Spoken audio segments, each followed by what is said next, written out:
Today we're going to talk about operations with specifically complex numbers. With a background in imaginary numbers, we're going to talk about complex numbers today.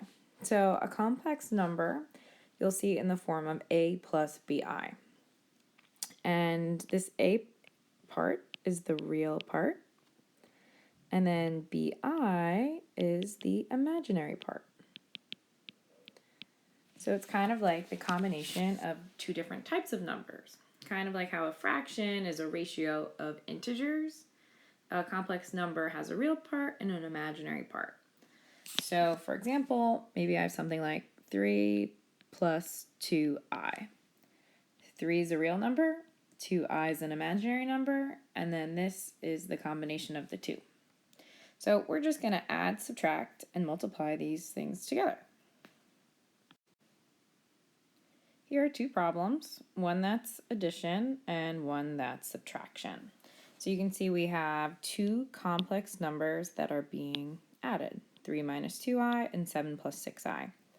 And the operation in between is addition. So we know with addition, we did this with polynomials, these parentheses don't really mean anything. That I can just think of this as 3 minus 2i plus 7 plus 6i. I don't have to really worry about anything. And I'm going to combine the like terms. So 3 and 7 will give me 10. Negative 2i and positive 6i will give me 4i. And I can't add the real part and the imaginary part together. It's just going to be left like that. Just make sure you write it in the form a plus bi. So that it's in what we call standard form. So now with the subtraction as the operation in between, we know that I need to subtract everything to the right of it. So if I want to get rid of the parentheses, this is really 5 plus 4i minus 3, and this is the important sign, plus 8i. And then I can combine like terms. I can combine the 5 and the negative 3 to get 2, and the 4i and the 8i to get 12i. So really all you do is put together the real parts and the imaginary parts, making sure to follow the addition or subtraction. But if it helps, highlight that operation in between so you know what you're doing, especially that you're not multiplying. The second part of this video, we're going to focus on multiplication. So now you can see the operation between these two complex numbers is multiplication. There's no addition sign, and we are going to distribute to deal with this. So it acts a lot like polynomials, but instead of variables, you have the imaginary number I, which, remember, represents the square root of negative 1. I messed up with my highlighter here. Yes, this is what I want. So I is the square root of negative 1. So remember, that's always a defined number. It's not a variable anymore. And I'm also going to put here for reference that I squared is negative 1. Because if you square the square root, you just get what's underneath it. Okay, so this is a nice little reference right here. Yeah, that didn't come out good. Okay, so I'm going to distribute this 2 to both the 1 and the I. So 2 times 1 is 2. Plus 2i, and then the 5i minus 5i. And now this is the one to watch out for. I have negative 5i times I. That's going to be negative 5i squared. Okay, cool. Now the difference here, though, is I know I squared is negative 1. So this is really minus 5 times negative 1. So I can bring everything else down and realize what I really have is 2 plus 2i minus 5i plus 5. Because when you square I becomes negative 1, and you have a negative times a negative becomes a positive. And now I'm just simplifying, and I'm going to combine the real parts and the imaginary parts. I'm going to do the real parts first, the 2 and the 5, to get a 7, and the imaginary part second. So 2i minus 5i is minus 3i. So that is in standard form, a plus bi.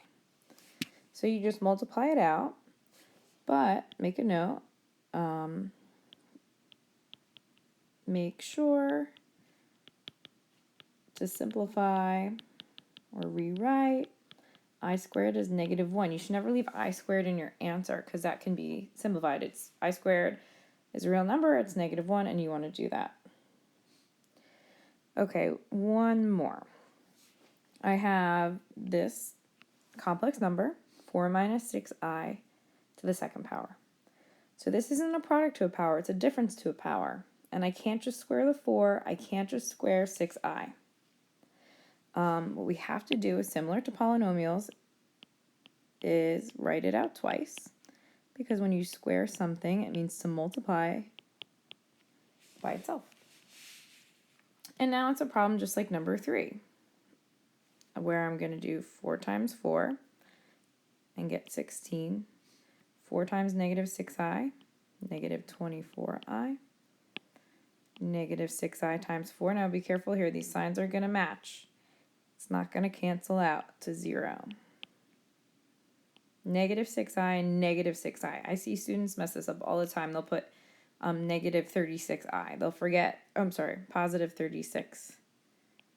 But remember, it's squared. You have I times I. That's going to become I squared. I'm going to highlight that just because that's how important it is to me. I and I, you get I squared. And it's fun to highlight, so. Okay, so I can combine these like terms. So I really have 16 minus 48i. And now I know this is really plus 36 times -1. Once again, I have an I squared, which I know is just the same thing as -1. So this is 16 minus 48i minus 36. So now I have more like terms, because once that I was squared, became -1, I can combine the 16 and the -36. Let's make sure I do the subtraction right, because it's going to be here forever. -20 minus 48i. Cool, and that's my answer. I always forget to put equal signs. Now, you're not going to do anything with this. Doesn't matter that both numbers are even. You're not like factoring anything. You're just multiplying it out and getting that result. So there you have some examples of adding and subtracting complex numbers and now multiplying complex numbers. Just remember, combine the real and the imaginary parts and never leave an I squared because it's -1.